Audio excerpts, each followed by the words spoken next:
في ورشة الخرز. خلصت شغل وبصراحة حسيت اني عايزة اعلمكم ازاي ممكن تعملوا الشنطة الكيوت دي. فمن غير رغي كتير يلا بينا نبتدي. دي الادوات اللي احنا محتاجينها علشان نبتدي الشنطة دي.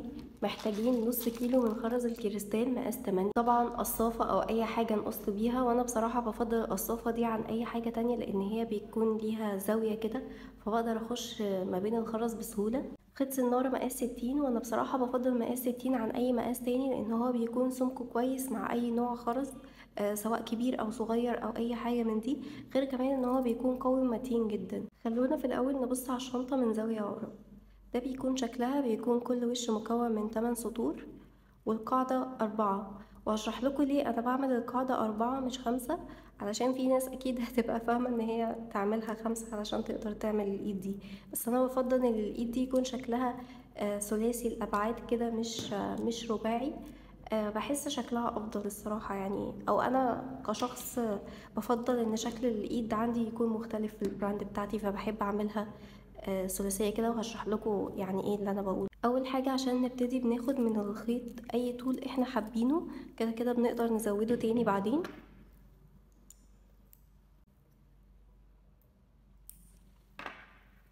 بعد كده بناخد 4 خرزات في الخيط 3. الخرزة الرابعة دي بندخلها في طرف، والطرف التاني عكس الاتجاه بالشكل ده، ونشد الخيط كده. نكون عملنا اول ديزي. الشنطة عموما بتكون مكونة من مجموعة من الديزي ده ملزوقة في بعضها. ازاي نعمل بقى ديزي تاني فوقيه؟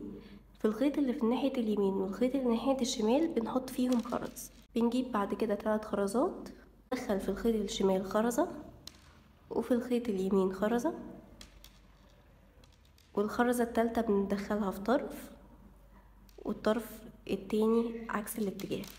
كده نكون عملنا تاني ديزي.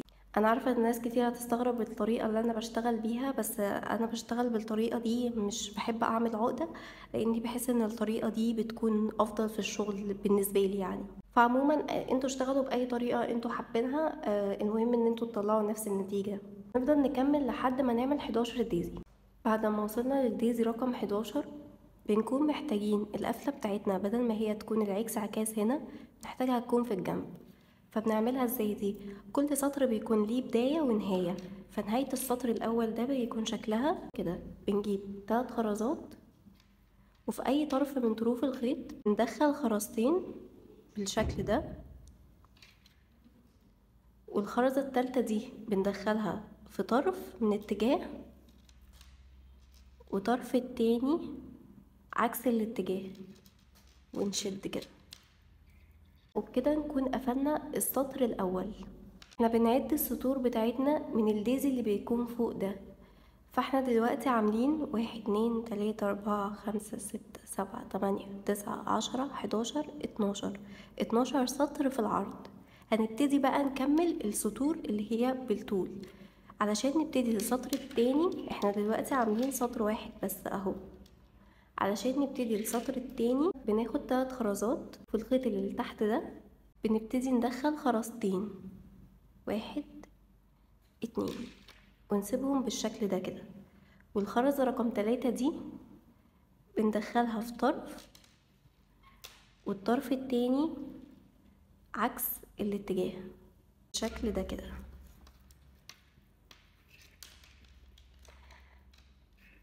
دلوقتي بقى احنا كنا بنشتغل 3 خرزات هنا علشان احنا كان معانا خرزة واحدة من الديزي، والديزي بيكون رباعي. فدلوقتي احنا بقى معانا خرزتين، بقى معانا الخرزة دي والخرزة دي. علشان نلحم السطرين في بعض بنبتدي ناخد الخيط اللي ناحية الشمال وندخله في الخرزة اللي فوق دي بالشكل ده كده. بعد كده بناخد خرزتين والخيط الاتجاه اليمين بندخل خرزة، والخرزة التانية ندخلها في طرف، والطرف التاني عكس الاتجاه بالشكل ده، ونشد. وبنفضل نكمل بنفس الطريقة. ناخد الخيط اللي ناحية الشمال ندخله في الخرزة اللي فوق دي اللي هي دي، والخيط الاتجاه اليمين ناخد خرزتين، بندخل خرزة في الخيط ونسيبها، والخرزة التانية بندخلها في طرف من الخيط، والطرف التاني عكس الاتجاه بالشكل ده. ونفضل برضو نكمل بنفس الطريقة. الخيط اللي ناحية الشمال هندخله في الخرزة دي، الخيط اللي ناحية اليمين هندخل فيه خرزة، والخرزة التانية هنعملها عكس عكاس، وهنفضل نكمل لحد ما نوصل للخرزة دي. وكده احنا وصلنا لآخر خرزة هنا. زي ما اتفقنا ان في بداية سطر ونهاية سطر، علشان ننهي السطر ده بندخل برضو الخيط في الخرزة دي بالشكل ده. وبعد كده احنا بنكون عايزين القفلة بتاعتنا تبقى في الجنب عشان نقدر نكمل السطور الباقية. ناخد نفس الخرزتين بتوعنا، ندخل في الخيط اللي بيكون لفوق ده خرزة، والخرزة التانية دي بندخلها في طرف، والطرف التاني عكس الاتجاه بالشكل ده. وكده نكون قفلنا السطر التاني. بنبتدي بقى السطر التالت بنفس الطريقة اللي ابتدينا بيها السطر التاني. الخيط اللي تحت ده بنبتدي ندخل في الخيط خرزتين ونسيبهم بالشكل ده، والخرزة رقم 3 دي بندخلها في طرف، والطرف التاني عكس الاتجاه بالشكل ده. وبنفضل نكمل السطور لحد ما نعمل قطعة مستقيمة الطول اللي احنا عاوزينه. لما طول الخيط يوصل مننا للطول ده بنكون عارفين ان خلاص الخيط قرب يخلص ومش هنقدر نكمل بيه السطور بعدين.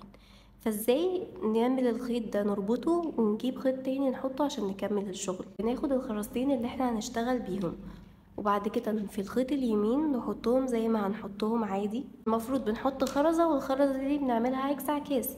المرة دي مش هنعمل عكس عكاس، هندخل الخرزتين مع بعض وهنبتدي نربط 3 ربطات. ادي 1 2 3. ناخد اي طرف من طروف الخيط وندخله في الخرزة دي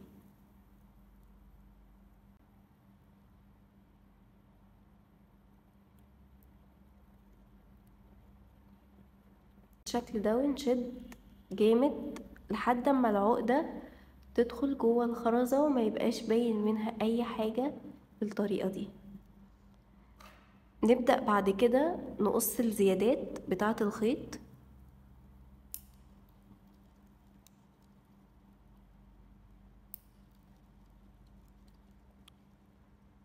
وبكده نكون شلنا الخيط كله وما بقاش اكنه موجود اصلا. نبتدي بعد كده ناخد خيط تاني اي طول احنا حابينه، ودي كانت المفروض تبقى العكس عكاس بتاعتنا، فهندخل فيها الخيط كده بالشكل ده، ونكمل باقي الشغل عادي ولا كأن حصل اي حاجة. كده انا وصلت لاخر واحدة في اخر سطر انا عاوزاه. انا كنت عاوزة اعمل 20 سطر فوصلت لاخر واحدة هنا. بعمل برضو نفس الطريقة اللي بنعمل فيها لما الخيط بيكون بيخلص. بدخل الخيط في الخرزة بالشكل ده، باخد خرزتين بدخلهم في الخيط الاتجاه اليمين، وبدل ما بعمل عكس عكاس بربط 3 ربطات. ادي 1 2 3. وبشد طبعا جامد وانا بربط كده عشان الربطة تفضل ثابتة. وببتدي اخد اي طرف من طروف الخيط وادخله في الخرزة اللي تحت الربطة على طول، واشد جامد لحد ما العقدة تدخل معايا. وبعد ما بدخل العقدة ببتدي اني اقصقص الزيادات. ودي كده القطعة الاساسية بتاعة الشنطة. احنا اتفقنا هنا ان القاعدة بتاعتنا مكونة من 4 سطور من الليزي، والجنب كل واحد 8. فهنبتدي نمسك القطعة دي ونتنيها بالشكل ده ونعد 8. 1 2 3 4 5 6 7 8. دول كده الوشين بتوع الشنطة، ودي القاعدة. بنتني القاعدة بالشكل ده علشان نوقف الشنطة معانا. علشان نقفل جنب الشنطة بناخد خيط ونبتدي ندخله في الخرزة دي والخرزة اللي في الجنب، بندخله هنا كده وفي الخرزة اللي في الجنب، وناخد بعد كده خرزتين، وفي الخيط اللي ناحية اليمين بندخل خرزة، والخرزة التانية بندخلها في طرف، وطرف التاني عكس الاتجاه، ونشد بالشكل ده. وبنبتدي نشتغل في السطر ده كأننا بنشتغل سطر عادي. بندخل الخيط في الخرزة اللي جنبه كده،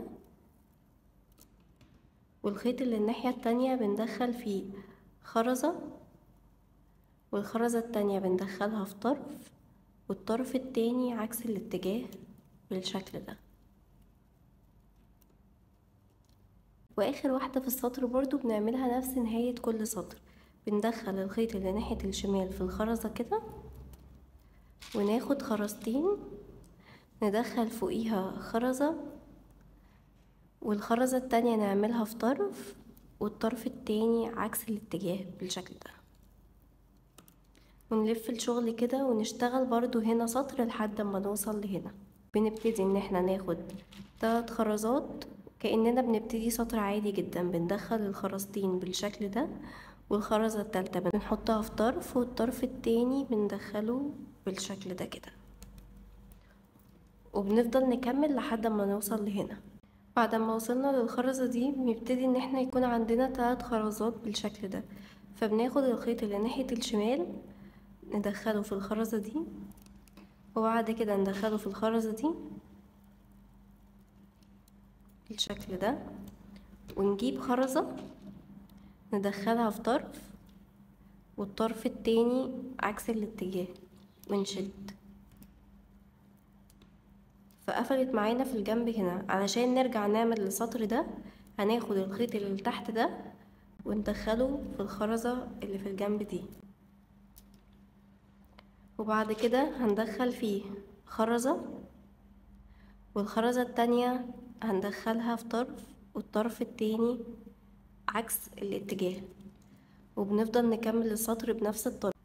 برضو بننهي السطر بنفس الطريقة. بناخد خرزتين وندخلهم في الخيط اللي فوق ده، نبتدي ندخل خرزة، والخرزة التانية ندخلها في طرف، والطرف التاني عكس الاتجاه. دلوقتي احنا فاضل لنا سطر واحد بس. السطر ده بقى بنعمله ازاي؟ في الخيط اللي فوق ده بنحط فيه خرزة بالشكل ده، ونبتدي ندخلها في الخرزة اللي قدامها. نبتدي ناخد خرزة تانية ندخلها في طرف، والطرف التاني عكس الاتجاه، ونشد جامد. بعد كده بندخل الخيط اللي ناحية اليمين في الخرزة اللي قدامه، والخيط الشمال في الخرزة اللي قدامه، ونبتدي نعمل بخرزة عكس عكاز برضو. الخيط اليمين بندخله في الخرزة اللي قدامه بالشكل ده، والخيط الشمال ندخله في الخرزة اللي قدامه،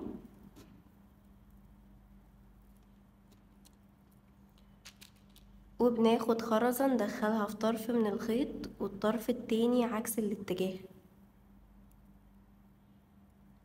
ونشد جامد، ونفضل نكمل لحد ما نوصل للآخر. لما بنوصل لآخر واحدة بنلاحظ ان احنا اتكون عندنا ديزي كامل بس مش مربوط في بعضه. نبتدي ندخل الخيط في كل الخرز بالشكل ده،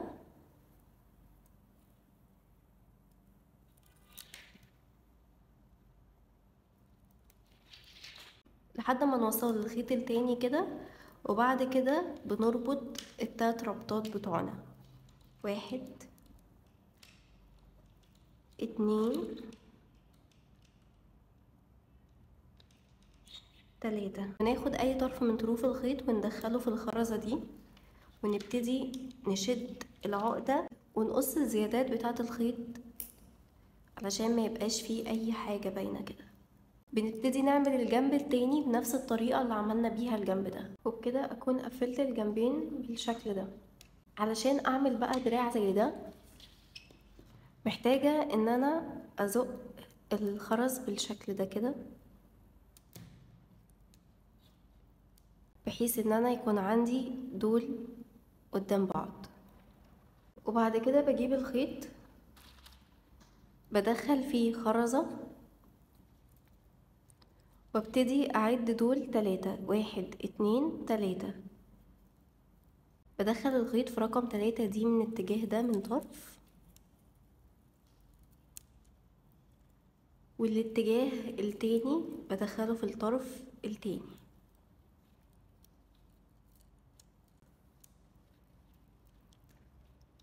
وابتدي اشدهم سوا، وبجيب خرزة تانية وابتدي ادخلها في طرف والطرف التاني عكس الاتجاه، واشد الخيط جامد علشان يتلحموا في بعض بالشكل ده، وبفضل اكمل لحد ما اوصل هنا. ابتدي ادخل الخيط ناحية اليمين في الخرزة اللي ناحية اليمين بالشكل ده، والخيط اللي ناحية الشمال في الخرزة اللي ناحية الشمال بالشكل ده، واخد خرزة اعملها في طرف والطرف التاني عكس الاتجاه واشد، واخر واحدة بجيب الخيط اللي ناحية اليمين ادخله في الخيط اللي ناحية اليمين برضو، والخيط اللي ناحية الشمال ادخله في ناحية الشمال، واجيب خرزة ادخلها في طرف والطرف التاني عكس الاتجاه بالشكل ده، وبوقف الشغل كده. بلاقي ان انا عندي هنا 3 خرزات، بجيب 3 خرزات وبدخلهم في اي طرف من طروف الخيط بالشكل ده. ادي خرزة 2 بسيبهم، والخرزة التالتة دي بدخلها في طرف والطرف التاني عكس الاتجاه كده. بعد كده بلف الشنطة كده وبلاقي ان انا عندي الخرزة دي عكس عكاس والخرزة دي ثابتة، فببتدي ان انا ادخل الخيط اللي بيكون لتحت في الخرزة اللي هي دي،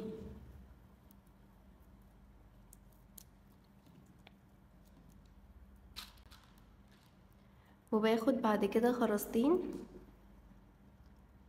وفي الخيط اللي فوق ده بدخل خرزة، والخرزة التانية بدخلها في طرف والطرف التاني عكس الاتجاه بالشكل ده، وبلف تاني. بلاقي ان انا عندي دلوقتي خرزة هنا وخرزة تحت وخرزة في الجنب، فبدخل الخيط اللي تحت ده في الخرزة اللي تحت بالشكل ده كده، وبعد كده بدخلها في الخرزة اللي في الجنب ده، وباخد خرزة ادخلها في طرف والطرف التاني عكس عكاس، وبطلع السطر اللي بعده بنفس الطريقة. عشان اكمل بعد كده ببتدي احط في اي طرف من طروف الخيط 3 خرزات. ادي 1 2، ودي التالتة بدخلها في طرف والطرف التاني بعمله عكس الاتجاه، وبلف برضو بالشكل ده، وبدخل الخيط اللي تحت ده في الخرزة اللي جنبه كده. باخد خرزتين بالشكل ده، بدخل خرزة في الطرف اللي فوق وبسيبها، وبدخل في الطرف اللي بعد كده خرزة في طرف تاني عكس الاتجاه، وبلف كده. بلاقي فاضل 3 خرزات دول، باخد الخيط اللي تحت ادخله في اللي تحت، بعد كده في اللي الجنب،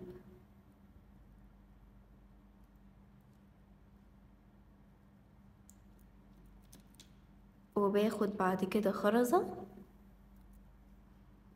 ادخلها في طرف والطرف التاني عكس الاتجاه. بفضل اكمل هنا لحد ما اوصل لنص الطول، وبشتغل هنا لحد ما اكمل واوصل لنص الطول، وبربط الاتنين في بعض. هشتغلهم واجيلكم. دلوقتي انا اشتغلت من ناحية الجنبين، اشتغلت من هنا 9 ومن هنا 10، واشتغلت من هنا 9 علشان انا المفروض هربط الاتنين دول بالعشرة دي. بنربطها بقى ازاي؟ بنيجي نحطهم الاتنين على بعض كده، ونبتدي ندخل خرزة في الخيط اللي تحت ده. بعد كده لما نحطهم على بعض كده بنلاقي عندنا الخرزة دي مقابلة ليه، فبندخل الخيط فيها كده، وبعد كده في الخيطين دول بندخل خرزة ونعملها في طرف والطرف التاني عكس الاتجاه ونشد جامد قوي. نلف الشغل لفوق كده هنلاقي عندنا الخرزتين دول بندخل الخيط من الناحية دي والخيط اللي الناحية التانية من الناحية اللي قدامه، وبعد كده ناخد خرزة ندخلها في طرف والطرف التاني عكس الاتجاه ونشد كله عشان يبقى متماسك كده. دلوقتي احنا بقى عندنا الأربعة دول بنلحمهم بقى في بعض باننا بناخد اي طرف من طروف الخيط وندخله كده، بعد كده في الخرزة اللي قدام دي بالشكل ده، بعد كده في الخرزة اللي هنا، وطرف الخيط التاني نبتدي نشده كده معاه ونربط 3 ربطات بتوعنا.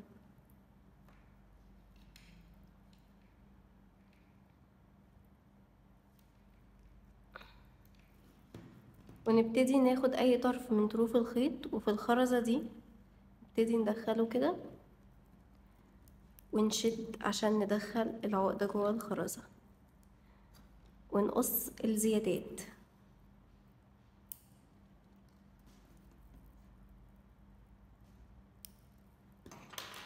وبكده نكون عملنا دراع الشنطة.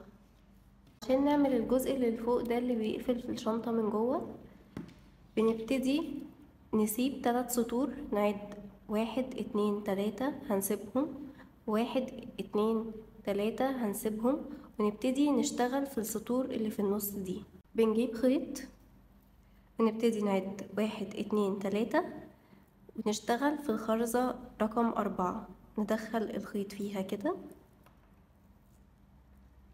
بعد كده نشتغل كأننا بنعمل سطر عادي. بناخد 3 خرزات ندخل في الخيط اللي لتحت ده خرزتين، والخرزة التالتة ندخلها في طرف والطرف التاني عكس الاتجاه ونشد، ونبتدي نكمل. بنفضل نكمل بقى لحد ما يبقوا 6 سطور، وبكده نكون خلصناها.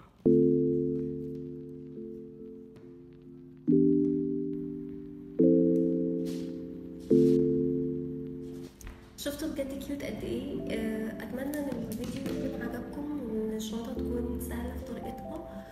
ولو عجبكم الفيديو اعملوا لايك وسبسكرايب والحاجات دي كلها، واكتبوا لي في الكومنتات ايه الحاجات الجديده اللي انتوا عايزين تتعلموها. انا بحاول على قد ما اقدر اني اعمل فيديوهات ما بين الفتره والتانيه، فاتمنى ان الفيديو يكون عجبكم. وكمان لو عايزين تحضروا الورشه معايا تقدروا تعرفوا التفاصيل بتاعه الورش على الانستجرام، اعملوا لي فولو هناك. وكمان لو حابين تشتروا الشنطة تقدروا تشتروها من البراند بتاعتي اسمها ايمي لاين، برضو هتلاقوا لينك الانستجرام هحطهولكوا في الديسكريبشن بوكس، وهحطلكوا كل التفاصيل بتاعة الخرز واي حاجة انتوا هتحتاجوها علشان تشتروا الماتيريال في الديسكريبشن بوكس. وسلام، اشوفكم في فيديو جديد. صحيح، تصميم شنطة الخرز مش بس محتوية، انا بعمل حاجات تانية كتير قوي، منها تصميم الشنط بالكروشيه. فلو حابين ان انا اعلمكم ازاي ممكن تعملوا شنطة بالكروشيه او هدوم بالكروشيه، ياريت تكتبولي في الكومنتات علشان ابقى عارفة. وشكرا ليكم جدا عشان شفتوا الفيديو لحد هنا. سلام.